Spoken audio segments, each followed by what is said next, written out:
நாமளே அடிமைகளா இருந்துட்டு இன்னொரு அடிமைகளுக்காக போராடுறோமான்னு நினைச்சு பெண்களுக்கான உரிமை போராட்டத்தை தொடங்கினாங்க. அதற்கு பிறகு பெண்களுக்கு வாக்குரிமை கிடைத்தது, பெண்களுக்கு வந்துட்டு வாகனம் ஓட்டக்கூடிய உரிமை கிடைத்தது, பெண்களுக்கு சொத்துரிமை கிடைத்தது. இடத்துல அநியாயம் நடக்கும். எவ்வளவு நியாயமான இடமாக இருந்தாலும் சில அந்த ஒரு அநியாயம் கண்டிப்பா நடக்கும். ஏன்னா விதிவிலக்கு இல்லாம விதின்னு ஒண்ணு கிடையாது. ஆனால் அந்த அநியாயம் நடக்கிறப்போ அங்க இருக்கக்கூடிய குழந்தைகள் அந்த அநியாயத்தை தவறுன்னு பார்த்தாங்கன்னா அந்த இடத்துல நியாயம் இருக்குன்னு அர்த்தம். ஆனால் அங்க இருக்கக்கூடிய குழந்தைகள் அந்த அநியாயத்தை பார்த்துட்டு இது வழக்கமா நடக்கிறது தானே, நடந்துட்டு போதுன்னு கடந்து போறாங்க அப்படின்னா அந்த இடத்திலேதான் அநியாயம் உண்மையாக நடக்கிறது என்று அர்த்தம். குறிப்பிட்டு சொல்ல விரும்பல. இப்ப நாங்க வந்துகிட்டு இருக்கப்போ வாகனத்துல ஒரு நபர் காணாம போயிட்டாங்கன்னு அவ்வளவு வளர்த்து வந்துட்டு இருந்தது. தேடுறாங்க இல்லைங்களா? தமிழ்நாட்டுல தேடுறதுக்கு 10 நாள் ஆகுது. வந்து சுமாரா பாடுறாங்கன்னு வச்சுக்கோங்களேன். நேரம் வந்து சார் உங்களை மாதிரி பாட முடியுமா சார், வாங்க சார் மொத்த வேலையை வந்தோன்னே நீங்க பாடி ஆரம்பிச்சாதான் நாள் நல்லா இருக்கும் சார் அப்படின்னு சொல்லிட்டு ஒரு 1 லட்சம் ரூபாய் டொனேஷன் கொடுத்துருவாரு. கணினியால மனிதர்களை ஏன் முந்த முடியாதுன்னா அதுக்கு ஒரு காரணம், கணினி தப்பு செய்யாது. ஒவ்வொரு முறையும் அது ஒரே பதில தான் கொடுக்கும். ஒவ்வொரு முறையும் அது ஒரே மாதிரி தான் சிந்திக்கும். தான் கணினியோட படம். இப்போ ஏஐ இல்லைன்னா மாத்துறாங்க. ஒரு கேள்விக்கு ஒவ்வொரு தடவையும் மாற்றி சொல்லுது பதில. ஒவ்வொரு தடவையும் வந்துட்டு ஒரு கேள்விக்கு ஒரு பதில் தான் இருக்க முடியும். ஏன் கணினி மாற்றி சொல்லுது? நம்ம கணினி வந்து சரியா செய்ய முயற்சி செய்து நம்ம நினைக்கிறோம். ஆனா கணினி தப்பு செய்ய பழகுது. இது வந்து ரொம்ப ஒரு நிகழ்ச்சியான தருணம். ஏன்னா இந்த நாள்ல வேறு சில நிகழ்ச்சிகள்லாம் இருக்கிறது எனக்கு கேள்விப்பட்டேன். அந்த நிகழ்ச்சிகள்லாம் நேரம் ஒதுக்காம, இன்னொன்னு அமெரிக்க மக்களுக்கு வீட்டுல சும்மா இருக்கிறதே ஒரு பெரிய நிகழ்ச்சி நிரல் தான். அதுக்கே உங்களுக்கு நேரம் பத்தல. அந்த நேரத்துக்கு இடையில இதுக்கு வந்து நேரம் ஒதுக்கி, எதுவும் இங்க எல்லா நகரங்களும் இந்த மாகாணத்துல பாக்குறப்ப ரொம்ப தூரமா இருக்குங்கன்னு நான் பார்த்தேன். எனக்கே இங்க வரதுக்கு 4 மணி நேரம், அங்கேருந்து 1.5 மணி நேரம், 1 மணி நேரம் பக்கத்துலதான் இருக்குன்னு சொன்னாங்க. அப்ப உங்க நிலைமெல்லாம் ரொம்ப மோசம். இருந்தாலும் கூட இதுக்கு நேரம் ஒதுக்கி வந்தது வந்து சாதாரணமான காரியம் கிடையாது. ஒரு கவிதை எழுதியிருப்பாங்க, அடக்கம் செய்யப்படுகிறோம் சவப்பெட்டியிலும் தொலைக்காட்சி பெட்டியிலும் அப்படின்னு. இன்னைக்கு வந்துட்டு பெரும்பாலானவர்கள் தொலைக்காட்சி பெட்டியில் அடக்கம் செய்யப்பட்ட சமூகமாகத்தான் இருக்கிறார்கள். அவர்கள் இருந்து உயிர் தெழுந்து வந்த உங்கள் அனைவருக்கும் எனது வணக்கத்தை முதலில் தெரிவித்துக் கொள்கிறேன்.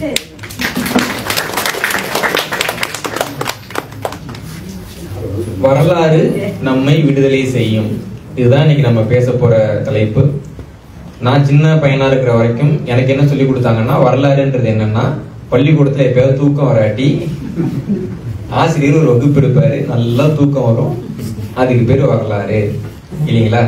அதே மாதிரி பிடின்னு ஒரு வச்சிருப்பாங்க. அதுனா கணக்கு வாத்தியார் என்னைக்காவது கணக்கு பாடம் எடுக்க முடியாட்டி கூடுதலா எடுக்கிறதுக்கு ஒரு வகுப்பு இருக்கும், அதுக்கு பேர் உடல் கல்வி வகுப்பு. இப்படிதான் எனக்கெல்லாம் கற்பிக்கப்பட்டது. பள்ளியில படிக்கிறப்போ வரலாறுனுடைய முக்கியத்துவம் எனக்கும் தெரியல.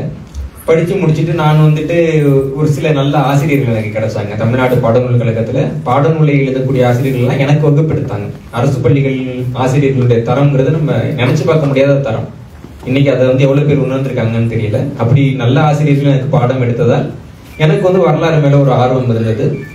நான் வந்து வரலாற்று பாடம் எடுக்கிறேன்னு சொன்னப்போ, படிக்கிற பையன் அதெல்லாம் படிக்கிறீங்க அப்படின்னு கேட்டாங்க. சரின்னு நான் வந்துட்டு 12வது முடிச்சுட்டு அப்பயாவது வரலாறுல எடுக்கலாமான்றப்போ, எங்க வீட்டுல அதெல்லாம் வேணா, வேலைக்கு போற மாதிரி ஏதாவது படி. சரி படிச்சு வேலைக்கு போய், வேலைக்கு போன பின்னாடி நான் திருப்பி வரலாறு வந்து பாடமா எடுத்து படிச்சேன்.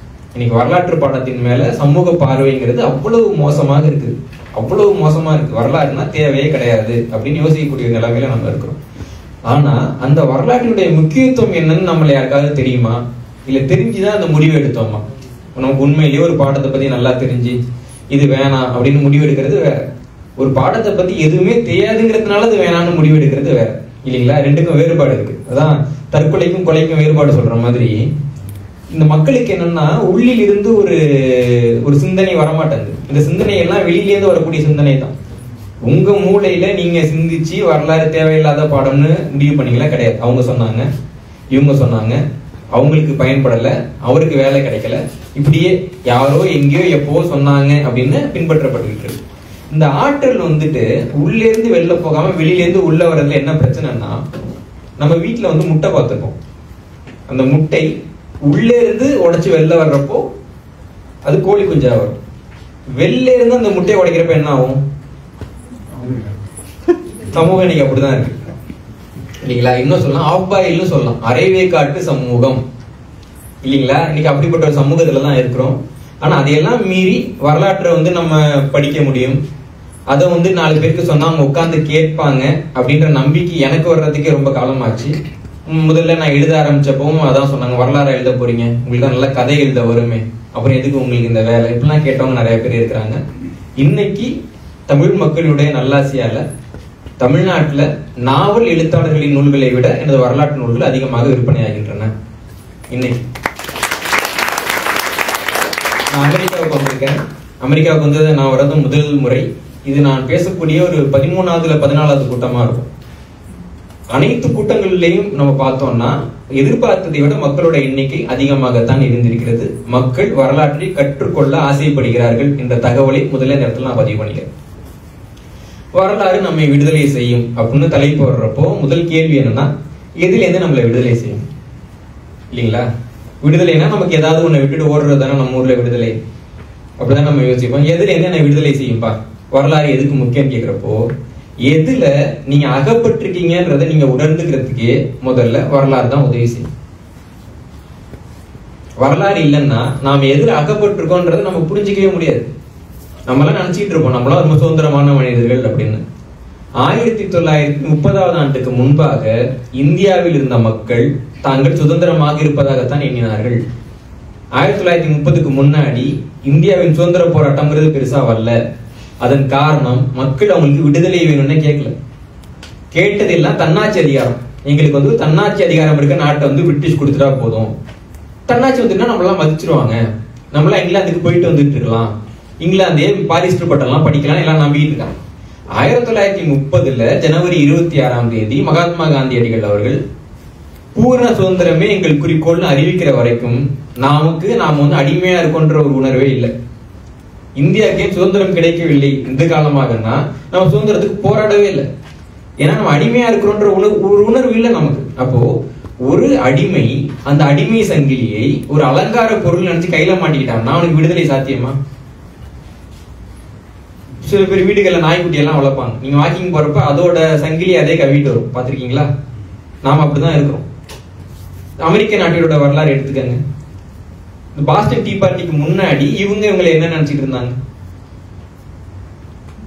இது வந்துட்டு ஒரு காலனி அப்படின்னும் நம்ம வந்துட்டு பிரித்தானியர்கிட்ட சுதந்திரம் பெறணும்னு அவங்க நினைச்சதே கிடையாது, போராடினது கிடையாது. தாமஸ் பெயின் அப்படிங்கிற ஒரு நபர் சிந்திக்கிறார். தாமஸ் பெயின் தான் எடுத்து பாக்குறாரு, இவ்வளவு வரி வாங்குறாங்க, அதுல எவ்வளவு அமெரிக்காவுக்கு செலவு செய்யப்படுகிறது, எவ்வளவு இங்கிலாந்துக்கு போகுது, ஒரு பொருளுக்கு இங்கிலாந்துல என்ன வேலை, அமெரிக்காவில் என்ன வேலை அப்படின்னு பார்த்து காமன் சென்ஸ் அப்படிங்கிற ஒரு நூல் அவர் எழுதுறாரு. காமன் சென்ஸ்ன்றது ரொம்ப சின்ன நூல் தான். நீங்க நேஷனல் ட்ரெஷர் படம்லாம் பாத்தீங்கன்னா தெரியும், சின்ன நூல் தான், குட்டியா ஒரு 50 பக்கத்துக்குள்ள வந்துடும், சின்ன நூல். அந்த நூல்ல அவர் ஒரு கேள்வி அனுப்புறாரு. என்னன்னா, பொதுவாக ஒரு ஊர் நல்லா இருக்கிறதுக்கு ஒரு தெரு வந்து கெட்டு போனா பரவாயில்லன்னு விட்டுருவாங்க, பரவாயில்ல குப்பை கொட்டிக்கிறாங்க, ஊரே நல்லா இருக்கு. ஒரு தெரு நல்லா இருக்கிறதுக்கு ஒரு வீடு ஏதாவது ஆச்சுன்னா பரவாயில்லன்னு விட்டுருவாங்க, மனிதர்களுடைய இயல்பு. ஒரு வீடே நல்லா இருக்கிற ஒரு ஆள் மட்டும் சரியில்லைன்னா விட்டுருவாங்க, அது இயல்பு.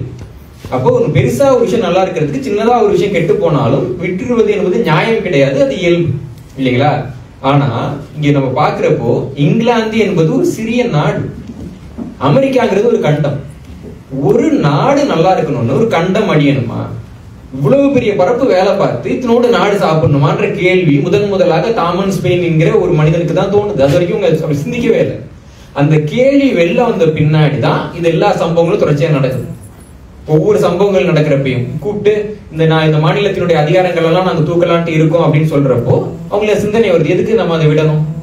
இந்த அறிவிப்பை முதலே மக்களுக்கு கொடுத்து அவங்களை போராட தூண்டுவோம் பெஞ்சமின் பிராங்க்லின் வந்து முடிவு பண்றாரு. டீக்கு அங்க வந்து வரி குறைவு, இங்க வரி அதிகம் இருக்கோ, பாஸ்டன் டீ பார்ட்டின்னு ஒரு சம்பவம் நடக்குது. அதற்கு பிறகாக இந்த நாடு வந்து விடுதலை அடையுது இல்லைங்களா? அப்ப அடிமைகளுக்கு வந்து எல்லா நேரமும் அவர்கள் அடிமையாக இருப்பது தெரியவில்லை, மனிதனோட இயல்பு. பெண்களுக்கெல்லாம் நீங்க அமெரிக்கால நல்ல உரிமைகள் இருக்கா? வளர்ந்த நாடு தானே. அமெரிக்க கண்டத்துல ஒரு காலத்துல பெண்களுக்கு வந்து வாக்குரிமை கிடையாது. ஒரே ஒரு மாகாணத்துல விதவைகளுக்கு வாக்குரிமை, அதாவது பணக்கார கணவனுடைய விதவைகள் இருப்பாங்கல்ல, அவங்களுக்கு ஒரே ஒரு மாநிலத்துல வந்து வாக்குரிமை கொடுத்தாங்கன்னு கேள்விப்பட்டேன். பெரும்பாலான மாகாணங்கள் வந்து வாக்குரிமை இல்லை. இதுக்கு எதிராக பெண்கள் வந்து போராடி இருக்கணும்ல, போராடினாங்களா? போராடல. பெண்களுக்கு எதுக்கு வாக்குரிமை? தேர்தல் அன்னைக்கு விடுமுறை நினைச்சு வீட்டுல சும்மா இருந்துப்போம், எல்லாமே ஓட்டு போட்டுட்டு வரட்டும் இருந்தாங்க. எப்பொழுது அந்த பெண்கள் அவருடைய வாக்குரிமைக்காக போராடினாங்கன்னு பாக்குறப்போ இதே அமெரிக்காவில கருப்பின மக்கள் விடுதலைக்காக போராட்டங்கள்லாம் நடக்குது. நடக்கிறப்போ ரொம்ப முற்போக்கான ஆண்கள் இருப்பாங்கல்ல, அவங்க வந்துட்டு வாங்க எல்லாரும் போய் போராடுவோம்னு ஆண்கள் பெண்கள் எல்லாரையும் கூப்பிடுறாங்க. இளம் பெண்கள் ஆண்கள் கூட அந்த போராட்டத்துக்கு போறப்போ அந்த போராட்டத்துல உட்கார்றப்போ ஒருத்தர் சொல்றாரு, ஆம்பளைங்க கூட பொம்பளைங்க உட்காரக்கூடாது, ஓரமா போய் உட்காருங்க அப்படின்னு. அப்ப அந்த போராட்டத்தில் ஈடுபட்ட பெண்கள் தான் முதல்ல நமக்கு உரிமை வேணும், நாமளே அடிமைகளா இருந்துட்டு இன்னொரு அடிமைகளுக்காக போராடுறோமான்னு நினைச்சு பெண்களுக்கான உரிமை போராட்டத்தை தொடங்கினாங்க. அதற்கு பிறகு பெண்களுக்கு வாக்குரிமை கிடைத்தது, பெண்களுக்கு வந்துட்டு வாகனம் ஓட்டக்கூடிய உரிமை கிடைத்தது, பெண்களுக்கு சொத்துரிமை கிடைத்தது, பெண்களுக்கு வந்து இன்னும் பல்வேறு உரிமைகள் கிடைச்சு இன்னைக்கு அமெரிக்காவில் பெண்கள் நல்லா இருக்கிறாங்க. அப்ப அதற்கு முன்னாடி அவங்க வந்துட்டு துன்பத்துல இல்லையா, அவங்களுக்கு வந்து உரிமை மறுக்கப்படவில்லைன்னா உரிமை மறுக்கப்பட்டுச்சு, ஆனா அது அவங்களுக்கு தெரியல. ஒரு இடத்தில் நீதி என்பது எப்போது இல்லாமல் போகிறது அப்படின்னு ஒரு கேள்வி. இப்ப நம்ம ஒரு குற்றம் நடந்தா என்ன சொல்றோம், நீதி இல்லைன்னு சொல்றோம். குற்றம் நடந்ததுனாலே இங்க நீதி இல்லைன்னு சொல்லிட முடியுமா? அப்போ குற்றம் நடக்கிற ஒரு இடத்துல நீதி இருக்கா இல்லையாங்கிறது எப்படி தெரிஞ்சுக்கிறது, இது ஒரு கேள்வி. Amartya Sen concept of justice அப்படின்னு சொல்லிட்டு ஒரு பெரிய ஆய்வு செஞ்சு ஒரு நூலா கொடுத்திருக்கிறார்.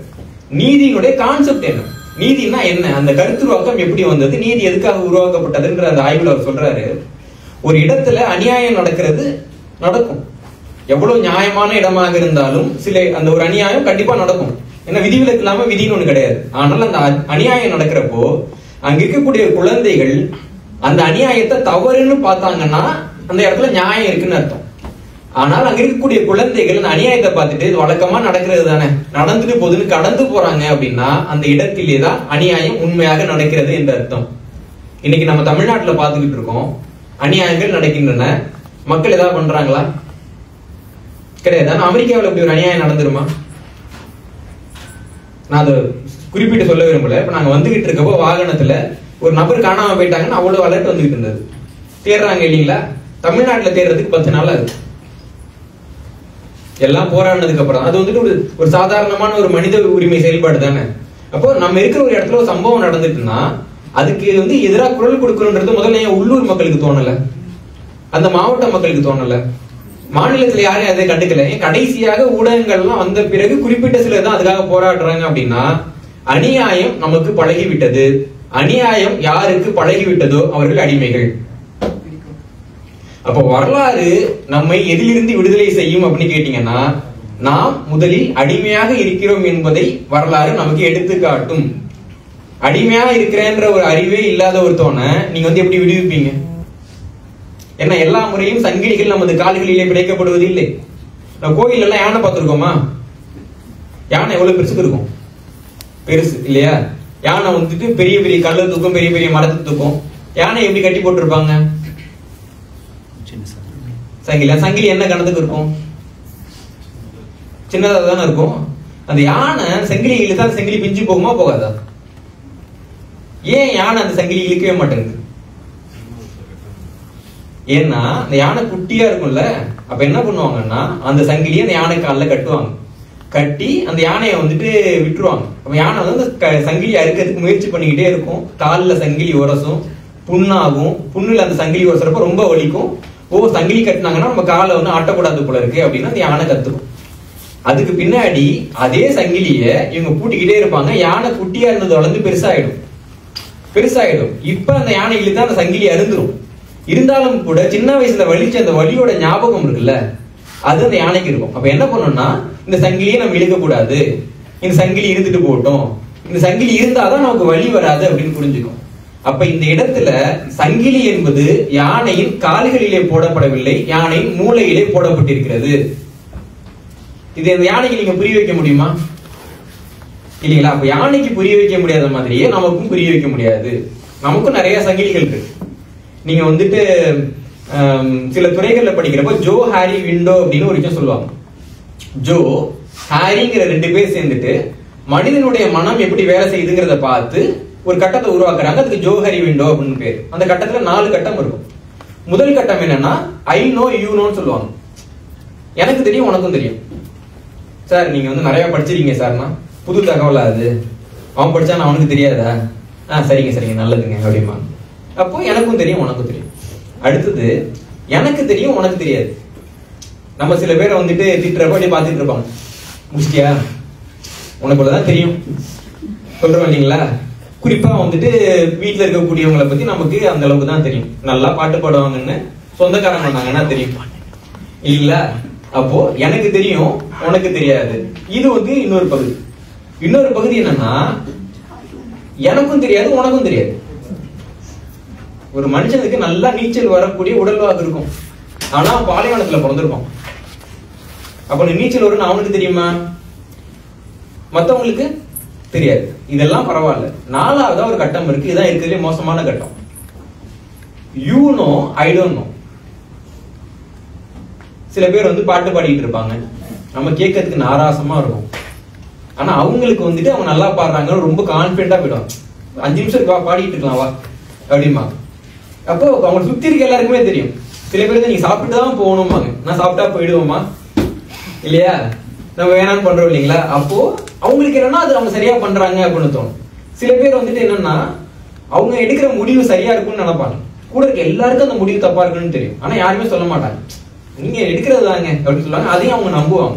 இந்த 4வது கட்டம் இருக்குல்ல, இந்த கட்டம் தான் என்ன அனுமதிக்குதுன்னா, அடுத்தவங்க நம்மளை ஏமாத்துறதுக்கு அனுமதிக்குது.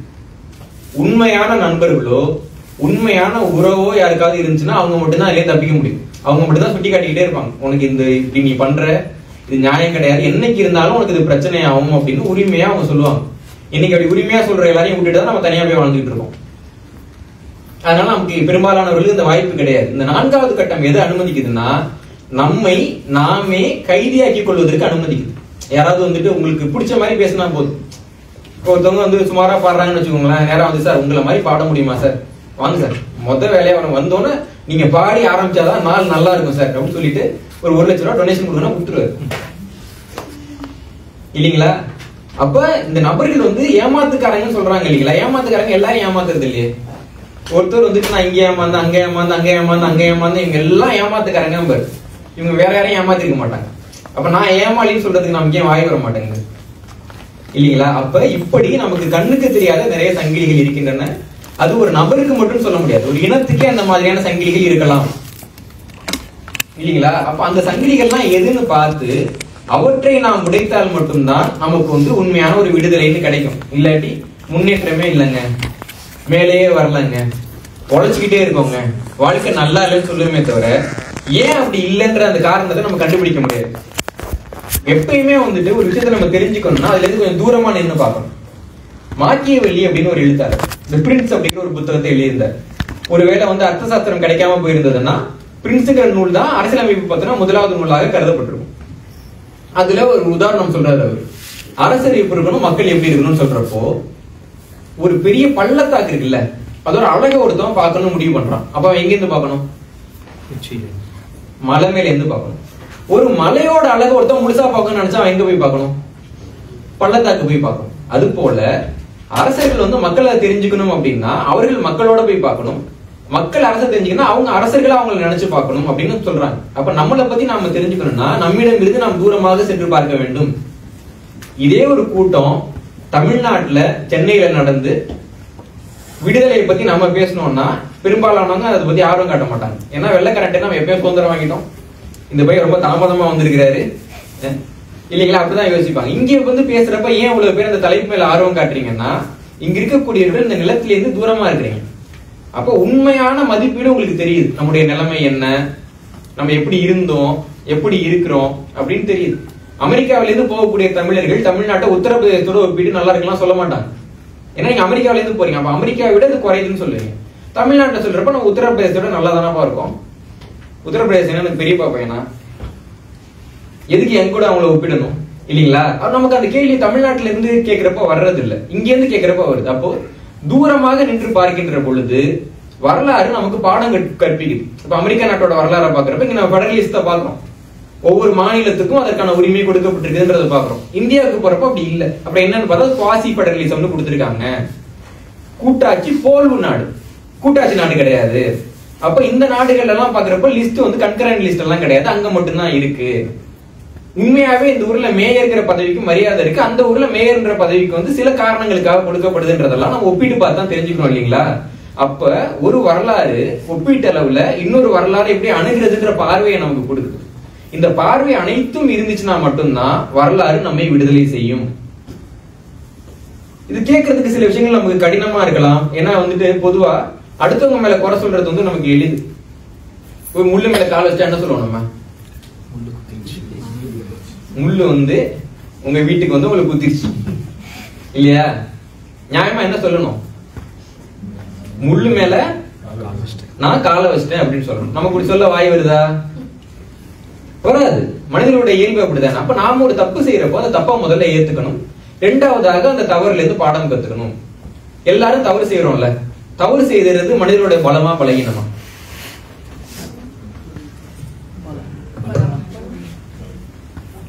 ரெண்டுமே உண்மை. பலம் பலகீனம். எப்ப அது வந்துட்டு பலகீனம்னு பாத்தீங்கன்னா, ஒரு தவறை செஞ்சுட்டு அதுல எந்த ஒரு பாடத்தையும் கத்துக்காம அதே தவறை நம்ம ரெண்டாவது தடவை செய்யறப்போ அது பலகீனம். ஒரு தவறை செஞ்சு அதுல இருந்து யாருமே கத்துக்காத ஒரு பாடத்தை நம்ம கத்துக்கிட்டோம்னு வச்சுக்கோங்களேன், அதுதான் நம்முடைய பலம். சில பேர் வீட்டுல வந்துட்டு சமைக்கிறப்போ நல்லா இருக்கு இந்த குழம்பு எப்படி பண்ணன்றப்போ அவங்க சொல்லுவாங்க, அன்னைக்கு கொஞ்சம் உப்பு கூட போட்டேன், அதனால கட் பண்ணி போட்டேன், அதனால வேற ஒரு குழம்பு கிடைச்சிட்டு அப்படின்ட்டு. இன்னைக்கு எல்லாம் நம்ம பாக்குறோம், எல்லாம் பாக்குறோம். கணினியால மனிதர்களை ஏன் முந்த முடியாதுன்னா அதுக்கு ஒரு காரணம், கணினி தப்பு செய்யாது. ஒவ்வொரு முறையும் அது ஒரே பதில தான் கொடுக்கும். ஒவ்வொரு முறையும் அது ஒரே மாதிரி தான் சிந்திக்கும். தான் கணினியோட படம். ஏ இல்லைன்னா மாத்துறாங்க. ஒரு கேள்விக்கு ஒவ்வொரு தடவையும் மாத்தி சொல்லுது பதில. ஒவ்வொரு தடவையும் வந்துட்டு ஒரு கேள்விக்கு ஒரு பதில் தான் இருக்க முடியும். ஏன் கணினி மாத்தி சொல்லுது? அப்ப கணினி வந்து சரியா செய்ய முயற்சி செய்து நம்ம நினைக்கிறோம். ஆனா கணினி தப்பு செய்ய பழகுது. உங்களுக்கு புரியுதா? அப்ப தப்பு செய்யறது அப்படிங்கிறது பலம். அந்த தப்புல இருந்து ஏதாவது ஒண்ணு கத்துக்கிட்டோம் அப்படின்னா அது பலம்.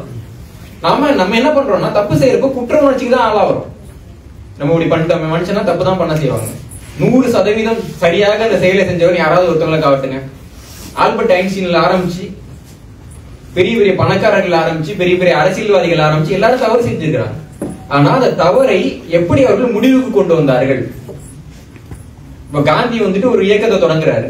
அந்த இயக்கம் மோசமா போறப்ப அவரே நிப்பாட்டுறாரு. உலக வரலாறுல தான் தொடங்கிய ஒரு இயக்கத்தை தானே முடித்து வைத்த வெகு சில நபர்களில் ஒருவர் காந்தி. பாக்குறதுக்கு நம்ம சாதாரணமா தெரியலாம். பக்கத்துல சீனாவுக்கு போய் பாத்தீங்கன்னா மாசேத்தும் கலாச்சார புரட்சின்னு ஒண்ணு ஆரம்பிக்கிறாரு. அவர் ஆரம்பிச்சுட்டு போயிட்டாரு. அதுக்கப்புறம் ஒரு நாடு நகரமே பத்தி எரிஞ்சு ராணுவத்தை வச்சுதான் நடக்குனாங்க. சீனாவில் வந்து ஒரு பெரிய பேரழிவு வந்து கலாச்சார புரட்சி ஏற்படுச்சு. ஆனா காந்தியினுடைய எந்த ஒரு இயக்கமும் அந்த மாதிரி ஒரு அழிவை ஏற்படுத்தல. அதுக்கு என்ன காரணம்? காந்தி ஒரு கட்டத்துல நம்ம தப்பு பண்றோம்னு புரிஞ்சுக்கிறாரு, அதை ஏத்துக்கிறாரு. அடுத்தது நான் சரி பண்ணணும்ன்றாரு. ஒரு மேடையில அவர் சொன்னார், நான் இமாலய தவறை செய்து விட்டேன், I did a Himalayan mistake அப்படின்னு சொன்னார். அதுக்கு முன்னாடி இந்த வார்த்தை யாரும் பயன்படுத்தினது இல்ல, பொதுவெளியில பெரியாட்கள் யாரும் பயன்படுத்தினது இல்ல. எல்லா ஊடகங்களும் அவரை பார்த்து சொன்னாங்க, தவறு பண்ணிட்டேன் நீங்க ஒத்துக்கிறீங்க, இதெல்லாம் வாய்ப்பு இல்லையான்னு. ஆனா அதுக்கு பிறகு அவருடைய பாதை வந்து அதுக்கேற்ற மாதிரி சரியா வந்துச்சு. அவர் சரி செஞ்சு காமிச்சாரு அது இல்லைங்களா? அப்ப தவறு செய்யறப்போ தவறு செய்யறது நம்முடைய சிறப்பம்சமா அல்லது தவறை ஏத்துக்கிறது நம்முடைய சிறப்பம்சமான்ற ஒரு கேள்வி இருக்கு. நீங்க தப்பே பண்ணிருக்கீங்கன்னு வச்சுக்கோங்களேன், அந்த தப்பால யாராவது ஒருத்தவங்க துன்பம் அடைஞ்சிருந்தாங்கன்னா அவங்க கிட்ட போயிட்டு இந்த மாதிரி தப்பு பண்ணிட்டேன்னு சொன்னீங்கன்னா, நீங்க சரியா செஞ்சப்போ உங்க மேல என்ன மரியாதை இருந்ததோ அதை விட அதிகமான மரியாதை உங்களுக்கு அப்ப திரும்ப கிடைக்கும். ஆனா நம்ம என்ன பண்ணுவோம்னா, அதெல்லாம் இல்ல, நான் போய் தப்பு பண்ண வேணாம் யோசிக்கிறோம் இல்லைங்களா? அப்ப இந்த பாடங்கள் நமக்கு முக்கியம். இப்ப நம்மளால எல்லாத்தையுமே வந்து செஞ்சு கத்துக்க முடியாதுன்றப்ப என்னன்னா, வரலாறு நமக்கு பயன்படுது. ஒரு பெரிய மனிதர் என்ன பண்றாரு, ஒரு வரலாறு எழுதி வைக்கிறாரு. எதுக்கு எழுதி வைக்கிறாரு? நான் சில விஷயம் பண்ணி உருப்பிட்டேன், வேற யாராவது பண்ணி உருப்புறதுக்கு வாய்ப்பு இருக்கு அப்படின்றதுக்காக எழுதி வைக்கிறார். நம்மள எவ்வளவு பேர் சுயசரிதைகள் படிக்கிறோம்? யாருக்கா அந்த பழக்கம் இருக்கா? வாழ்ந்துக்கீங்க. நமக்கு என்னன்னா, பக்கத்து வீட்டுல கொலை நடந்து ஏதாவது மோசமானவர்னா அவன் வரலாறு படிப்போம், அவன் இப்படி பண்ணிட்டான் பாரு அப்படின்ட்டு. ஏன்னா முன்னேறினா அவன் வரலாறுலாம் படிக்க மாட்டோம். ஏன்னா நம்மளே ஒரு பில் கேட்ஸ், நம்மளே ஒரு வாரன் பஃபெட், நம்ம வரலாறு 4 பேர் படிச்சாதான் நல்லா இருக்கும், நம்ம எதுக்கு அந்த வரலாறு படிக்கணும் அப்படின்ற ஒரு எண்ணம் நமக்கு இயல்பாக இருக்கு. ஆனா வாழ்க்கை வரலாறுகள் நமக்கு கொடுக்கக்கூடிய பாடம்ன்றது எளிமையானது கிடையாது. அது பெரிய நபர்கள், உலக புகழ் பெற்ற தலைவர்களா இருக்கணும்னு அவசியம் கிடையாது. உங்களுக்கு தெரிஞ்ச ஒரு நபருடைய வாழ்க்கை வரலாறு கூட உங்க வாழ்க்கையில பயன்படலாம். எனக்கு வந்து ரொம்ப பயன்பட்ட ஒரு சம்பவம் என்னன்னா, எம்பி நிர்மல்னு ஒருத்தவர், எக்ஸ்னோராவோட நிறுவனர் இல்லைங்களா, அவர் வந்துட்டு ஒரு நெறியாளரா வச்சு நாங்க ஒரு நிகழ்ச்சிக்கு ஏற்பாடு பண்ணணும்னு முயற்சி பண்ணோம். நான் பொதுவா யாரு கூடயாவது வேலை பார்த்தேன் அப்படின்னா அவங்க எழுதின அல்லது அவங்கள பத்தி எழுதப்பட்ட புத்தகங்களை படிப்பேன். இது வந்துட்டு அப்ப பார்த்த வேலையினுடைய ஒரு நியதி. ஏன்னா அவங்க எப்படி யோசிப்பாங்க, அவங்களுக்கு எது பிடிக்கும் எது பிடிக்காதுன்னு தெரிஞ்சுக்கிறதுக்கு அது பயன்படும். அப்ப நிர்மலோட வாழ்க்கை வரலாறு தனிமர தோப்பு அப்படிங்கிற பேர் ஒரு புத்தகமா வந்திருந்தது. அதை வாங்கி நான் படிச்சப்போ அவர் வந்து பாக்குறப்போ ஒரு டெஸ்பாச் கிளார்க்னு சொல்லுவாங்கல்ல, ஒரு வங்கியில கிளார்க் அளவுல தான் பணியில சேர்றாரு. வேலையை விட்டு போறப்ப அந்த ஒட்டுமொத்த நிறுவனத்துக்கு பிஆர்ஓ அளவுல வேலையை விட்டு போறாரு. மேனேஜர், சீனியர் மேனேஜர் எல்லாத்தையும் தாண்டி போயிட்டாரு. ஒரு கிளர்க் அளவுல வேலைக்கு சேர்ந்த ஒருத்தர் இப்படி இவ்வளவு பதிவு வரைக்கும் போக முடிஞ்சிச்சு, எப்படி வாய்ப்பே கிடையாதுன்ட்டு எனக்கு அந்த அவரோட கதையை ரொம்ப ஈர்ப்பா இருந்தது. நான் படிக்கிறப்போ அவர் எந்தெந்த இடத்துல எல்லாம் எப்படி வேலை பார்த்தாரு, அந்த நிறுவனத்தெல்லாம் எப்படி தூக்கி நிறுத்தினாருன்றத விலாவரியா எழுதியிருக்காரு. ஒரு இடத்துல பாத்தீங்கன்னா தேனாம்பேட்டைக்கு கீழே ஒரு பேங்க் இருக்குது, ஐஓபிக்கு ஒரு பிரான்ச் கொடுத்துருந்தாங்க.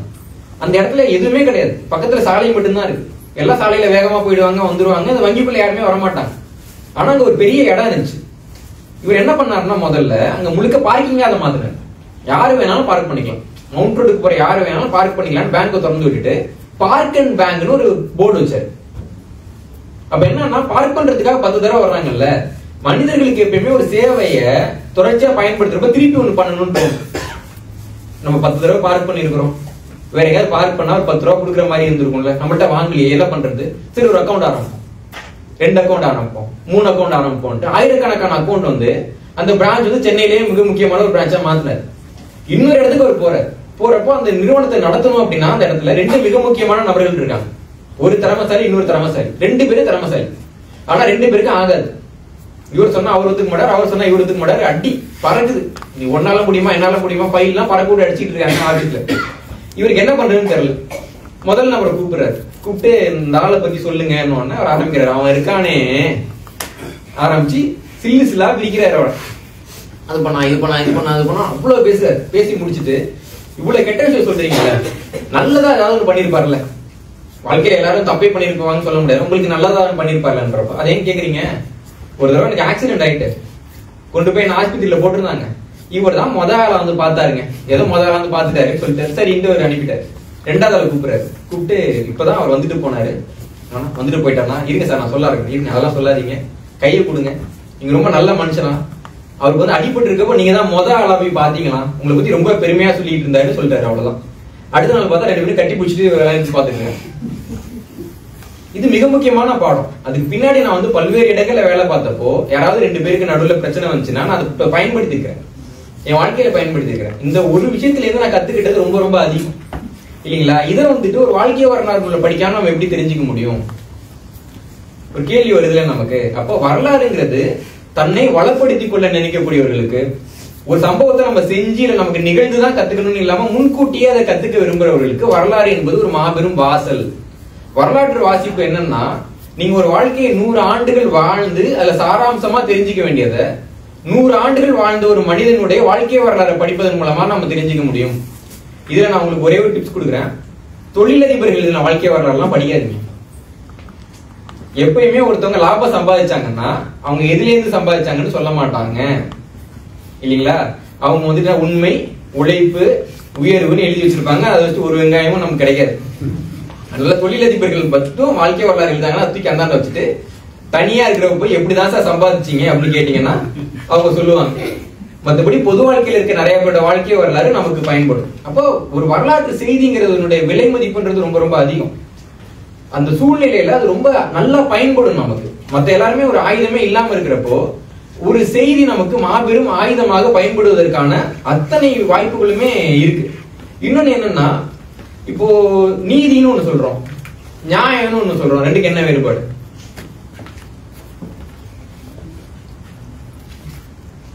Law versus justice. என்ன வேறுபாடு? நம்ம கேக்குறோம்ல, யாராவது பார்த்து நீ பண்ற நியாயமா இருக்கா கேக்குறோம்ல, ஏன் நீதியா இருக்கான்னு கேட்க மாட்டேன்றோம்.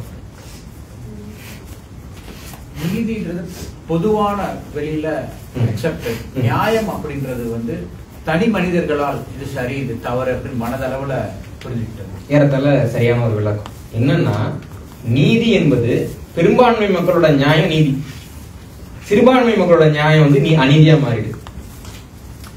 புரியுதா உங்களுக்கு? இப்ப இதே அமெரிக்காவில் ஒரு மாகாணத்துல குற்றம்னு அறிவிக்கப்பட்டது இன்னொரு மாகாணத்துல சரி. அப்ப நீதினா எல்லாருக்கும் பொதுவா தானே இருக்கணும். இல்ல இல்ல, என்னன்னா ஒரு அநியாயத்தை அனைவரும் சேர்ந்து பண்றப்போ அது நீதியா மாறிடுது, அதுக்கு விலக்கு கிடைச்சிருது. ஆனா ஒருத்தவங்க நியாயத்தையே பண்றாங்க, அவங்க பெரும்பான்மை இல்லைன்னா என்ன ஆகுது, அது அநீதியா மாறிடுது. அப்போ உங்களுடைய நியாயத்தை நீங்கள் நீதியாக மாற்ற வேண்டும் என்றால் நீங்கள் உயர்ந்த இடங்களுக்கு செல்ல வேண்டும், உங்க பெரும்பான்மையை நிரூபிக்கணும் இல்லைங்களா. நம்ம பார்த்துக்கிட்டே இருக்கோம், ஒரு காலத்துல உலகத்தின் பெரும்பாலான மதங்கள்ல வட்டிக்கு வாங்குறதுன்றது மரண தண்டனைக்குரிய குற்றம். யூதர்கள் வந்து இந்த விதியை எதிர்த்து 16 நூற்றாண்டுகளுக்கு மேலாக எல்லா வேலையும் பண்ணாங்க. எந்தெந்த நாடு எப்பப்பெல்லாம் போக முடியுமோ, யார் யாரை பார்க்க முடியுமோ, என்ன பண்ண முடியுமோ எல்லாம் பண்ணி யூத சமயத்தை மத்தவங்க ஏத்துக்க வைக்க முடியல அவங்களால. அதனால கிறிஸ்துவத்துல ப்ராட்டஸ்டன்ட்னு ஒரு பிரிவு வர்றப்ப அந்த பிரிவுக்கு அவங்க உதவி பண்ணி ப்ராட்டஸ்டன்ட் கிறிஸ்தவர்கள் வந்து வட்டிக்கு கொடுக்கறது நியாயம்னு ஒத்துக்க வச்சாங்க. கத்தோலிக்கர்கள் ஒத்துக்கல, மரண தண்டனைக்குரிய குற்றமா தான் ஆயிடுச்சு, அவங்கள ஒத்துக்க வச்சாங்க. இங்கிலாந்து நாடு பிரபல 9ஆம் யுத்தத்துல வந்து நலிஞ்சிருந்தப்ப அவங்களுக்கு போயிட்டு நான் கடன் உதவி பண்றேன், ஆனா அரசாங்கம் வங்கி கிட்டக்க கடன் வாங்கி வட்டி கட்டணும்னு சொன்னாங்க.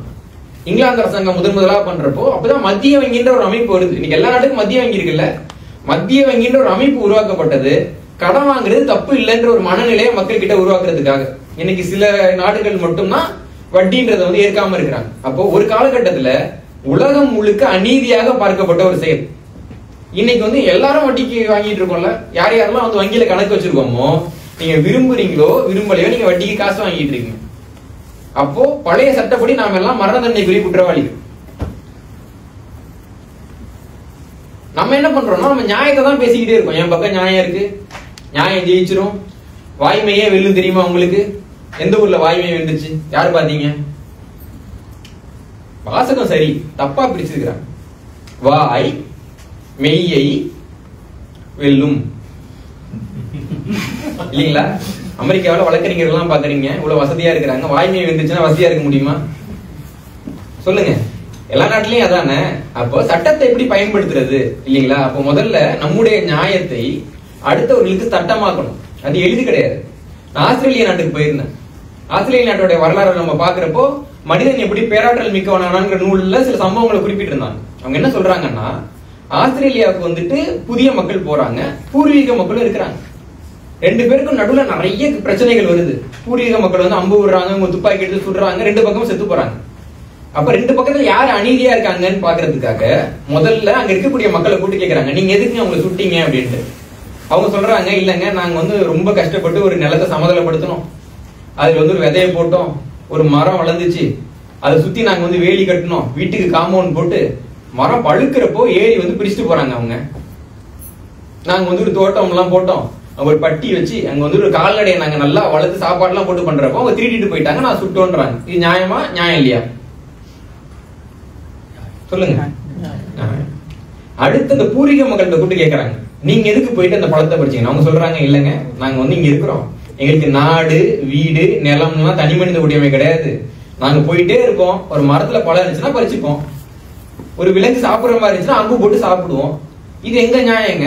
இதே மாதிரி அங்க ஒரு மரம் இருந்துச்சு, நான் பறிச்சு அதுக்கு போய் சுடுறாங்க, ஒரு மிருகம் இருந்துச்சு அதை தூக்கிட்டு சாப்பிட்டு அதுக்கு போய் என்ன சுடுறாங்கன்றாங்க. இப்ப இவங்க சொல்றது நியாயமா இல்லையா? கடைசியில எந்த தரப்போட நியாயம் ஜெயிச்சிருக்குன்னு நினைக்கிறீங்க? வலிமையானவை பிழைத்துக் கொள்ளுங்கிறது மட்டும் இல்ல, வலிமையானவை சட்டத்தை எழுதும். வரலாற்றுல கத்துக்க வேண்டிய மிக முக்கியமான பாடம். வரலாற்றுல மிக அதிகமாக தவறு செய்த எவ்வளவோ இனங்கள் இன்னைக்கு நல்ல இடத்துல இருக்குது. நல்ல இடத்துல இருக்கு. பல்வேறு நாடுகள் நம்ம உதாரணம் சொல்ல முடியும். அவங்களுடைய வரலாறு அப்படி இருக்கு, அவங்க நல்லா இருக்கிறாங்க. அவர்கள் செய்ததெல்லாம் சரி என்று இன்று மாற்றி சொல்லக்கூடிய இனங்களும் இருக்குது.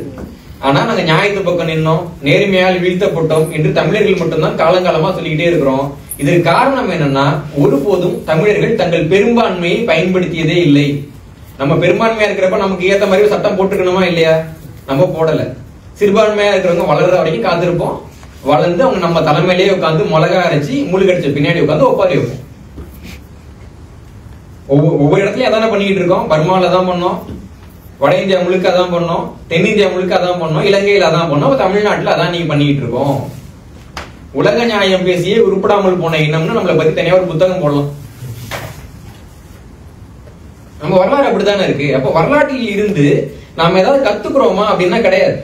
அப்ப வரலாற்றை நம்ம பாக்குறப்பதான் நம்ம வந்துட்டு உண்மையில யாரு, நம்ம எதை சொல்லி பேரம் பேசலாம் இல்லீங்களா? இப்ப வந்துட்டு நம்ம கிட்ட ஒருத்தர் உதவி கேட்கிறாருன்னு வச்சுக்கோ, நம்ம உடனே உதவி பண்ணிடுவோமா? பண்ண மாட்டோம். அந்த நபருக்கு நம்ம உதவி செய்யறது கடமைப்பட்டிருக்கோமா நம்ம யோசிப்போம்ல. நடக்குது இல்லைங்களா? இதே வந்துட்டு ஒரு போர்ல காயம் அடைஞ்ச ஒரு வீரர் வந்து கதவை தட்டி ஒரு உதவி கேட்கிறார், நீங்க பண்ணாம போயிடுவீங்களா? ஏன் உங்களால முடியல? அந்த வீரர் போராடி என்னை காப்பாத்தினாரு, என் குடும்பத்தை காப்பாத்தினாரு, அவருக்கு நான் கடமைப்பட்டிருக்கேன்ற ஒரு எண்ணம் நமக்குள்ள விதைக்கப்படுது இல்ல. விவசாயி என்ன பண்றாருங்க? விவசாயி என்ன பண்றாரு? சோறு தானே சாப்பிடுறோம். ஏன் அவங்க வந்து விவசாயிகள் வந்து தூக்குல தொங்குனாங்க, டிராக்டரை பிடுங்கினாங்க, நிலத்தை பிடுங்கினாங்க, வயலுக்காக 1000 நாளா விவசாயிகள் போராடுறாங்கன்றப்போ நமக்கு ஏன் அது தோண மாட்டேங்குது?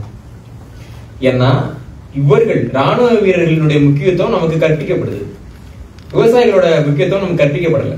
இல்ல திருக்குறளை முறையா படிச்ச எல்லாருக்கும் அந்த வழி இருக்கும். ஏன்னா வள்ளுவர் சொல்றாரு இல்லைங்களா? அப்போ அதுல இருந்து நமக்கு அந்த வழி கிடைக்குது. ஆனால் நமக்கு சட்டபூர்வமாக அது நமக்கு அறிவுறுத்தப்படுதா?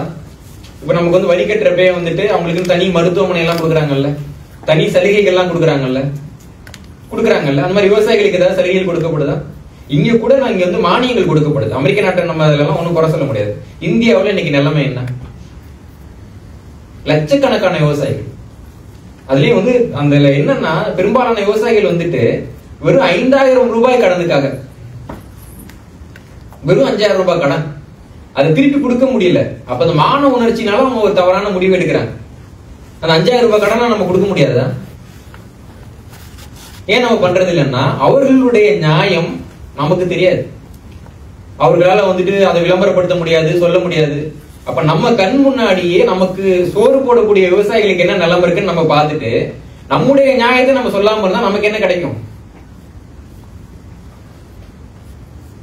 அப்ப என்னன்னா நியாயத்தை எப்படி வலியுறுத்துவது இல்லைங்களா? அந்த வாயுள்ள பிள்ளை பிள்ளைக்கும். அடிப்பட்ட குழந்தையெல்லாம் யாரும் மருந்து தைக்க மாட்டாங்க. எந்த குழந்தை அடிபட்டு ஊருக்கே கேட்கிற மாதிரி அழுவுதோ அந்த குழந்தைக்கு தான் மருந்து கிடைக்கும். நம்ம பாக்குறோம் இல்லைங்களா? ஒரு ஒரு புகைப்படம் பெரிய போர் நிறுத்தத்தை உருவாக்கி இருக்குதுங்க. இன்னொரு புகைப்படம் ஒரு மிகப்பெரிய ஒரு மருத்துவ உதவிகளை வந்துட்டு பெற்று கொடுத்துருக்குது.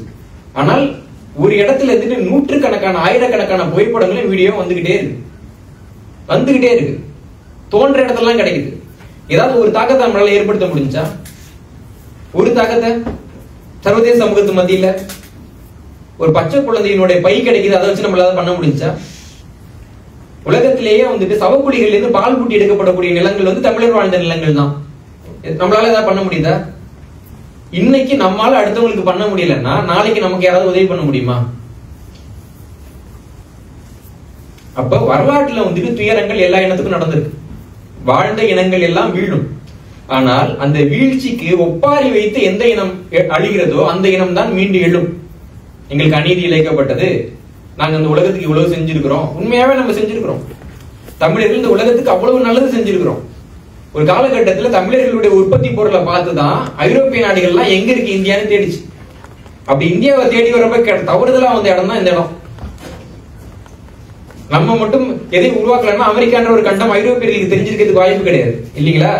பாவம் நம்ம பேரை இவங்களுக்கு வச்சுட்டாங்க. அதனால இந்தியர்கள் அப்படின்ட்டு நம்ம விதி இவங்க விதி அதனால ஒரே மாதிரியே போயிட்டு இருக்கு போல. அப்ப அந்த அமெரிக்கான்ற ஒரு கண்டம் கிடைப்பதற்கு நாம் காரணமாக இருந்திருக்கிறோம். இன்றைக்கு இந்த நவீன உலகத்துல சமீபத்திய ஆய்வுகளின்படி கார்பன் நானோவை முதலாக தமிழகத்துல தான் எடுக்கிறாங்க. கிமு 6ஆம் நூற்றாண்டுல நம்ம கார்பன் நானோவை பயன்படுத்தி இருக்கோம். ஐரோப்பிய அறிவு சமூகம் அது 1991 தான் கண்டுபிடிக்கிறாங்க, நோபல் பரிசு கொடுக்குறாங்க. அது நாம அதை ஒழுங்கா விண்ணப்பிச்சிருந்தாலும் நமக்கு கிடைச்சிருக்கும் இல்லைங்களா? அப்ப இந்த உலகத்துக்கு நாம நிறைய கொடுத்துருக்கோம். இரும்பு நாகரிகத்தை நாம இந்த உலகத்துக்கு கொடுத்திருக்கிறோம். எண்கணித முறையை இந்த உலகத்துக்கு கொடுத்திருக்கிறோம். இன்றும் கூட இந்த உலகத்துக்கு அதிகமான பட்டதாரிகளை நாம கொடுத்துக்கிட்டே இருக்கிறோம் இல்லைங்களா? ஆனால் இவ்வளவே நான் கொடுத்திருந்தாலும் நான் இதை கொடுத்தேன் அப்படின்னு எடுத்து பேசக்கூடிய துணிவோ ஒரு சான்றோ நமக்கு இருக்கா? நம்ம என்ன சொல்றோம்? ஊருக்கு போயிட்டு அமெரிக்காவில எனக்கு வேலை கிடைச்சது, அமெரிக்க வேலை நான் பெற்றேன், என் தகுதியால அடைஞ்சேன் சொல்றதுக்கு எவ்வளவு பேருக்கு வாய் வருது? நமக்கு என்ன கோயில்ல வந்து உண்டை கட்டி கொடுத்தாங்களா? கொடுத்தாங்க. சும்மா கூப்பிட்டு கொடுத்துட்டாங்களா? இல்ல கொடுத்ததுனாலேயே உங்களுக்கு வேலை பார்க்காட்டி உங்களை இங்க வச்சுக்க போறாங்களா? ஒண்ணும் கிடையாது இல்ல. அப்ப நம்முடைய தகுதியை நாம் குறைத்துக் கொள்கிறோம். நமது தகுதிக்கு எப்போ வந்து ஒரு பயன்பாடு இருக்கோ அப்பதான் நமக்கு மரியாதை இருக்கும். ஒரு பெரிய வீரர் இருக்காரு, அவர்கிட்ட ரொம்ப ஒரு கூர்மையான ஒரு கத்தி இருக்குது, சும்மாவே வச்சிருக்காருன்னு வச்சுக்கோங்களேன், அவரை வீரனை எல்லாம் மதிக்க போறாங்களா? அதே ஒரு சின்ன பையன், அவங்க கிட்ட ஒரு கவன் மட்டும்தான் இருக்கு, அதாவது போர்க்களத்துக்கு போனா அவனுடைய மரியாதை என்ன? கோலியாத் கதை படிக்கிறோம் இல்லைங்களா? அப்ப நம்ம என்ன பண்றோம்னா நம்ம கிட்ட இவ்வளவு கூர்மையான ஈட்டி இருக்கின்ற தைரியத்திலே கடைசி வரைக்கும் நம்ம எதுவுமே பண்றது இல்லை. ஆனால் நமக்கு அந்த துணிச்சல் வந்துட்டு எந்த செயலை செய்யணும் அப்படின்னு பார்த்து அதை செய்யறப்பதான் அதற்கான பெருமிதம் நமக்கு கிடைக்கும். அந்த பெருமிதத்திற்கான துணிவும் சூழலும் நமக்கு இன்னைக்கு இருக்கு. இருந்தாலும் கூட நம்மளால அதை பண்ணணுமா, நம்ம பண்ணி என்ன பண்ண போறோம் அப்படின்ற ஒரு பக்கம். இன்னொரு பக்கம் நம்மளால அதை முடியுமா, தாழ்வு மனப்பான்மைன்னு சொல்லுவாங்கல்ல. மத்த எல்லாரும் வந்து போட்டி போட்டு தோப்பாங்க, தமிழர்கள் வந்து போட்டி போடணுமான்னு யோசிச்சே தோத்துருவானுங்க. இதுக்கெல்லாம் போய் நம்ம பண்ணணுமா அதை ஆரம்பிச்சு இதனால பண்ண முடியுமாங்க, அது வரைக்கும் போட்டி போடாமலே தோத்துருவோம். மற்றவங்க எல்லாரும் அவங்க வரலாறு பெருமையா பேசிக்கிறாங்க. நான் இங்க வந்து பாக்குறேன், ஒரு கல் ஆதிக்கால மனிதர்கள் வந்துட்டு அரைச்ச ஒரு கல் வச்சிருக்காங்க, அமெரிக்க மனிதர்கள் அரைச்ச ஒரு கல். அப்படி அது ஒரு வேலி போட்டு அதை சுத்தி ஒரு நடப்பாதை வச்சு ஒரு ட்ரெயில் போட்டு 2 கிலோமீட்டர் நடந்து வர மாதிரி ஒரு பாதை போட்டு அதுக்கு ஒரு மியூசியம் போட்டு அந்த மியூசியத்துக்கு 2 கியூரேட்டர் போட்டு அங்க வந்து பொருட்கள் விற்பனை பண்றதுக்கு ஒரு செக்ஷன் போட்டு எல்லாம் பண்ணிட்டாங்க. பார்க்கிங்ல ஆரம்பிச்சு எல்லாம் பண்ணி 2 கல்லுங்க, 2 கல்லு. தமிழ்நாட்டுல 1500க்கு மேல தொல்லியல் தளம் இருக்குங்க. அந்த தொல்லியல் தளத்துல என்ன பண்றாங்கன்னா, சில தொல்லியல் தளத்துல வந்துட்டு கல் வெட்டிட்டு இருக்காங்க, சில தொல்லியல் தளத்துல சிமெண்ட் எடுத்துக்கிட்டு இருக்காங்க, சில தொல்லியல் தளத்துல வீடு கட்டிக்கிட்டு இருக்காங்க தமிழ்நாட்டுல. அப்ப இங்க நம்ம என்ன கத்துக்கிறோம்? இங்க கோல்டு ரஷ்னு ஒண்ணு நடந்தது இல்ல, கொலம்பியாவோட வரலாறையே மாத்தி போட்டுச்சுல. அந்த கோல்டு ரஷ்ல யார் யார் பணக்காரங்களானு பாருங்க. தங்க எடுத்து யாராவது பணக்காரங்களானாங்களா? யார் பணக்காரங்களானது? ஒரு நபர் வந்து பாக்குறாரு தங்கத்துகளை பார்த்துட்டு, இதுதான் தங்கத்துகளா, இப்படிதான் இருக்குமான்னு பார்த்துட்டு அவர் சொந்த ஊருக்கு போய் அங்க இருக்க தங்கத்துகளை எடுத்தார். தங்கத்தை எடுக்கல, அவர் தங்கம் எப்படி இருக்குன்ற அந்த அறிவை எடுத்துட்டு போய் சொந்த ஊர்ல போய் எடுத்தாருல்ல, அவரு பணக்காரரான. எல்லாம் கோல்டு ரஷ்க்கு வரப்போ கருவி எல்லாம் வேணும்னு தெரியல, கையால தோட்டி தங்க எடுத்துலான்ட்டு வராங்க. இங்க வந்தோன்னு பார்த்தா அவருக்கு வாளி வேணுமா, தட்டு வேணுமா, கடப்பாறை வேணுமான்னு தேடுறப்போ இவங்க எல்லாம் வெறும் வேலை தான் வர்றாங்க, இதெல்லாம் உற்பத்தி பண்ணா வாங்குவாங்கன்னு ஒருத்தன் கண்டுபிடிச்சான், அவன் பணக்காரன். இவங்க எல்லாம் வேலைக்கு போறப்போ முட்டி போட்டு தேய்ச்சி இருக்கப்போ இங்க இருந்த நவீன நாகரிக துணிகள்லாம் கிழிஞ்சு போச்சு. இவங்களுக்கு கிழியாத மாதிரி துணி பண்ணணும்ட்டு அது மாதிரி இந்த டென்ட் எல்லாம் கட்டுவாங்கல்ல, அதுக்கு ஒரு துணி இருந்தது, அதை தச்சு ஜீன்ஸ் ஒருத்தன் பேர் வச்சான், அவன் பணக்காரனா. தங்கம் தோன்றன்னு வந்தவன் கடைசி வரைக்கும் பணக்காரனா ஆகல.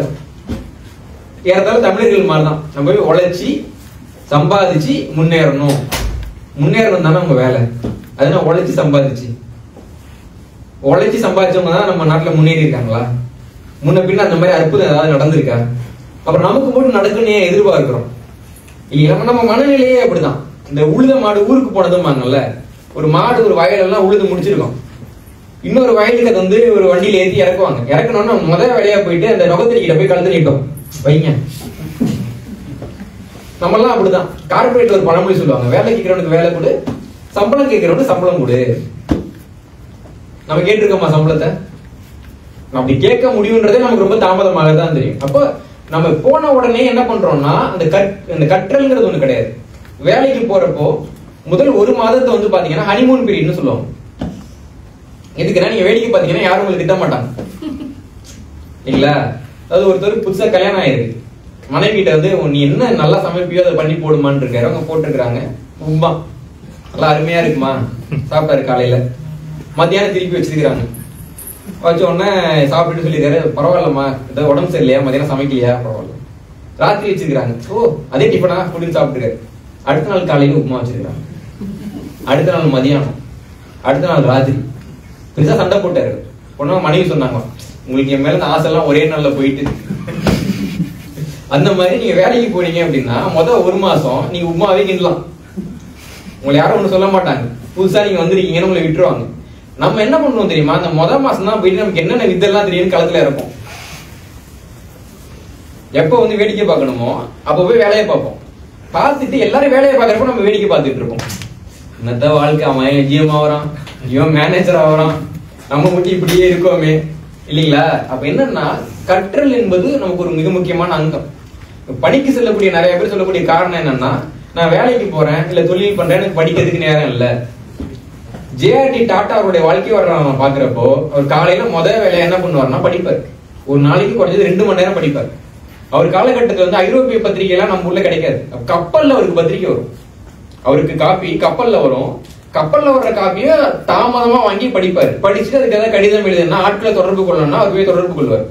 ஜேஆர்டி டாடா இந்தியாவினுடைய முதல் நம்ம நிலை தொழிலதிபர். அவருக்கு படிக்கிறதுக்கு நேரம் கிடைச்சிருக்கு, பட் நமக்கு கிடைக்கல பாருங்க.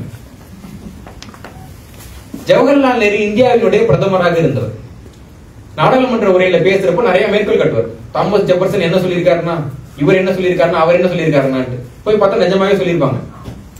இப்ப சில பேர் சொல்லியிருக்காங்கன்னு சொல்றாங்க, போய் பார்த்தா இருக்க மாட்டேங்குது. அது வேற. இவர் வந்து உண்மையாவே இருக்கிறதெல்லாம் சொல்லியிருக்கிறார். அப்போ அவங்களுக்கு எல்லாம் ஒரு சந்தேகம், என்னங்க நீங்க எப்ப பார்த்தாலும் படிச்சுக்கிட்டே இருக்கிறீங்க, ஆனா நீங்க ஒரு நாளைக்கு 4 மணி நேரம் தான் தூங்குறீங்கன்னு சொல்றாங்க, 4 மணி நேரம் தூங்கிட்டு படிக்கிறதுக்கு எப்படிங்க நேரம் கிடைக்குது அப்படின்னு கேட்கறப்போ ஜவஹர்லால் நேரு சொல்றாரு, திருடுறேன் அப்படின்னாரு. திருடுறேன்னா நம்ம என்ன நினைப்போம், கருத்தெல்லாம் திருடுறாரு போல இருக்கு. அதுக்கு ஜவஹர்லால் நேரு விளக்கம் சொன்னாரு, ஒரு நாளுக்கு 4 மணி நேரம் நான் தூங்கலைங்க, தூங்குறதுக்கே உதவியாளர் கொடுக்குறாரு, அதுல அவருக்கு தெரியாம நான் 2 மணி நேரம் படிச்சுட்டு 2 மணி நேரம் தூங்குறேன் அப்படின்னு இந்தியாவினுடைய பிரதமராக இருந்த ஒருத்தர் பதில் சொன்னார். இன்னைக்கு நமக்கு படம் பார்க்க நேரம் இருக்கு இல்லைங்களா, ஒரு காப்பியை 1 மணி நேரம் உட்காந்து குடிக்கிறதுக்கு நேரம் இருக்கு, வெட்டி கதை வீணா போன கதையெல்லாம் பேசுறதுக்கு நேரம் இருக்கு. ஆனா படிக்கிறதுனா மட்டும் நமக்கு எட்டி கையா கசக்கும், ஏதோ படிக்கணுமே, புத்தகத்தை எடுக்கணுமே. யாருக்காவது கத்தி கிடைச்சுன்னா முதல் வேலையா புத்தகத்தை புத்தி கொள்ளுவாங்க பாரு, பார்த்த உடனே எரிச்சல் சொல்லுவாங்கல்ல, அந்த போபியான்னு சொல்லுவாங்கல்ல, அந்த மாதிரி ஆயிடுச்சு. நீங்க புத்தகத்தை பார்த்தாலே எதுவும் படிக்கணுமா போட்டணுமா. இந்த புத்தகம் இன்னைக்கு நமக்கு எளிமையா கிடைக்குது இல்லைங்களா, ஒரு காலத்துல இப்படி கிடைக்கல. 8வது ஹென்றி மன்னர் காலகட்டத்துல தான் பொதுமக்கள் வந்து பெரும்பாலானவங்க நூலே கண்ணில் பார்த்தாங்க யூரோப்ல. இது நான் சொல்லல, ஆங்கிலம் பேசும் மக்களின் வரலாறுங்கிற நூல்ல வின்ஸ்டன் சர்ச்சில் சொல்றாரு, இங்கிலாந்தினுடைய குடிமகன் நோபல் பரிசு பெற்ற எழுத்தாளர் சொல்றாரு. 8ஆம் ஹென்றி தான் என்ன பண்றாருன்னா அந்த பைபிளை தூக்கி வெளியில வச்சு மக்கள் பார்க்கலாம், தொட்டு பார்க்கலாம் வைக்கிறாங்க. ஏன்னா இந்த நூல்கள் வந்து அவ்வளவு பெருமதியானவை அந்த காலகட்டத்துல. இப்ப மாதிரி நூலகம் மாதிரி புத்தகத்தை சும்மா எடுத்துட்டு போக முடியாது. அப்பெல்லாம் நூலகத்துல வந்து அந்த புத்தகத்தை வச்சு அதுக்கு சங்கிலி போட்டிருப்பாங்க. எடுத்து பாருங்க, பழைய இதுல வந்து சங்கிலி இருக்கும், ஏன்னா யாராவது எடுத்துட்டு போயிடுவாங்க அப்படின்ட்டு. ஒருத்தர் வந்து பூட்டை திறந்து அந்த புத்தகத்தை உங்களுக்கு கொடுப்பாரு. ஆபிரகாம் நீங்க சின்ன பையனா இருக்கிறப்போ இன்னொரு அதிபரோட வாழ்க்கை வரலாறு நூலில் ஒருத்தர் வீட்டுல பாக்குறாரு, எனக்கு படிக்க கொடுங்கன்றப்ப அவர் கொடுக்குறாரு. இவர் வந்து வீட்டோட கூரை மேல சொருகி வச்சுட்டு தூங்கிறாரு. நீங்க மழை பெய்யுது, அந்த புத்தகம் நனைஞ்சு போய் அது மூலமா வந்துட்டு அந்த புத்தகம் பயன்படாத மாதிரி ஆயிட்டு. இவர் போய் சொல்றாரு, இந்த மாதிரி நீங்க புத்தகம் கொடுத்தீங்க, என்னால அது ஒன்றும் பண்ண முடியல, என்கிட்ட அவ்வளவு காசு கிடையாது, அந்த புத்தகத்தோட மதிப்புக்கு ஏற்ற அளவுக்கு உங்களோட பண்ணையில வேலை பார்க்கறேன்னு சொல்லி வேலை பார்த்துதான் அந்த மதிப்பை வந்து அவர் சரி செஞ்சார். இன்னைக்கு நமக்கு புத்தகங்கள் எளிதாக கிடைக்கலாம், ஆனா இந்த புத்தகங்கள் கிடைக்கிறதுன்றது வந்து அவ்வளவு எளிது கிடையாது ஒரு காலகட்டத்துல. அப்படியெல்லாம் அந்த புத்தகங்கள் இன்னைக்கு நம்ம முன்னாடி இருக்குன்னா நமக்கு நம்ம வரலாறும் தெரியாது, புத்தகத்தோட வரலாறும் தெரியாது. அதை நம்ம மதிக்கிறது இல்லை இல்லைங்களா. பொதுவாக எல்லா நேரங்களிலும் நாம் சிலரை அவமரியாதை செய்வதாக நினைச்சுக்கிறோம், அப்படி கிடையாது. புத்தகத்தை யார் அவமரியாதை செய்திருக்கிறார்களோ அவர்கள் தங்களை தாங்களே அவமரியாதை செய்து கொள்கிறார்கள். புத்தகத்துல நல்ல புத்தகம் கெட்ட புத்தகம்னு கிடையாது. ரொம்ப மோசமான புத்தகம் எதுக்குமே பயன்படாது என்ற சொன்ன புத்தகங்கள் கூட யாருக்காவது பயன்படும் இல்லைங்களா. அப்ப தேவையை பொறுத்து அது மாறும். ஆனால் படிக்கக்கூடிய பழக்கமே நமக்கு இல்லைன்னா அந்த புத்தகங்கள்ல இருந்து நம்ம எதை எப்படி எடுத்துக்க முடியாது இல்லைங்களா. அப்ப அதுவும் வந்து வரலாற்று மீட்சிக்கு மிக மிக அத்தியாவசியமான ஒரு தேவை. இன்னைக்கு இந்தியாவினுடைய வரலாற்றுல தமிழர்கள் வந்து ஒரு காலத்துல அடைந்த உயரம் என்பது மிக மிக அதிகம். ஒரு காலத்துல வந்துட்டு ஐரோப்பிய ஆய்வாளர்கள்லாம் இந்தியர்கள் குறிப்பிட்டவங்க எல்லாம் யாருன்னு பார்த்தா தமிழர்களா தான் இருப்பாங்க. இந்தியர்கள் வந்து இருமை கண்டுபிடித்தார்கள், இந்தியர்கள் எண்களை கண்டுபிடித்தார்கள், இந்தியர்கள் வந்து கல்வி முறையை கண்டுபிடித்தார்கள் குறிப்பிடுறதெல்லாம் சென்னைக்கு வந்து பார்த்துட்டு போனதான் குறிப்பிட்டிருக்காங்க. தமிழர்கள் அப்படி இருந்த தமிழர்கள் இன்னைக்கு இந்தியாவில் யாராவது மதிக்கப்படுறோமா? உள்ளூர்லயே நமக்கு வந்து நம்மளுடைய மரியாதைன்றது கிடையாது. நாம என்ன செஞ்சோம் இந்த சமூகத்துக்கு தமிழ்நாட்டு மக்களுக்கு தெரியாது. தமிழ்நாட்டு பாடநூல் கழக நூல்கள்ல இல்ல, பொது நூல்கள்ல யாரும் அதை பத்தி எழுதுறது கிடையாது. பள்ளிகள் தோறும் அதை நம்ம நியாயமா பேசணும். பள்ளிக்கூடத்துல எதுக்கு உங்க குழந்தைய சேர்க்கிறீங்க? படிச்சு என்ன ஆகணும்? பெரிய ஆளாகணும். உங்க குழந்தைக்கு தெரிஞ்ச பெரிய ஆள்லாம் யாரு? ஒரு நடிகர், ஒரு டான்ஸ் ஆடுறவரு, ஒரு யூடியூபரு, ஒரு இன்ஸ்டாகிராம் பிரபலம். ஒரு பெரிய ஆள் ஆகணும்னா பெரிய ஆள்லாம் யாரும் குழந்தைக்கு தெரியணும்ல. எப்படி தெரியும்? இன்னைக்கு இப்படி போயிட்டு இருக்கு வாழ்க்கை. அப்ப இதெல்லாம் மாத்தணும் அப்படின்னா முதல்ல நம்ம படிக்கணும், அடுத்ததாக மற்றவங்களுக்கு படிக்கிற பழக்கத்தை ஏற்படுத்தணும் இல்லைங்களா. அப்படி ஏற்படுத்தினா மட்டும்தான் நாளைக்கு நம்முடைய வழிகாட்டுதல் இல்லைன்னா கூட நம்ம குழந்தைங்க அவங்களா படிச்சு முன்னேறதுக்கு ஒரு வாய்ப்பு ஏற்படும். நாளைக்கு நம்ம இல்லைன்னா கூட நம்ம அறிவுரையை நம்ம அடுத்த தலைமுறைக்கு நம்ம கொடுக்க முடியும். நீ எழுதினா மட்டும்தான் அது நடக்கும். இந்த 2 வாயில்களை மட்டும் நம்ம அடைச்சிட்டோம்னா தண்ணி ஓடிக்கிட்டு இருக்க வரைக்கும் தான் ஆறு தேங்கிட்டுன்னா அந்த நிலைமைக்கு தான் வருவோம். அந்த நிலைமைக்கு ஏற்கனவே நம்ம வந்துட்டோம் ஏறத்தால. இன்னும் கொஞ்சம் நல்ல நீரோட்டங்கள் தமிழகத்துல இருந்துகிட்டு இருக்கு. அதனாலதான் நம்ம எல்லாம் நீங்க உட்கார்ந்து பேசிட்டு இருக்கோம். அது இன்னும் பெருகி பேராறாக வந்து தமிழகத்தை கழுவி சுத்தம் செய்ய வேண்டும் என்பதுதான் எனது ஆசை. இந்த நல்ல நாள்ல, இந்த மிக முக்கியமான தருணத்துல இவ்வளவு தூரம் பயணம் செய்து இந்த உரை கேட்க வந்து அமைதியாகவும் கூர்மையாகவும் இந்த உரையை கேட்டுக்கொண்டிருந்த உங்கள் அனைவருக்கும் எனது நெஞ்சார்ந்த நன்றிகளை தெரிவித்துக் கொள்கிறேன். நன்றி வணக்கம்.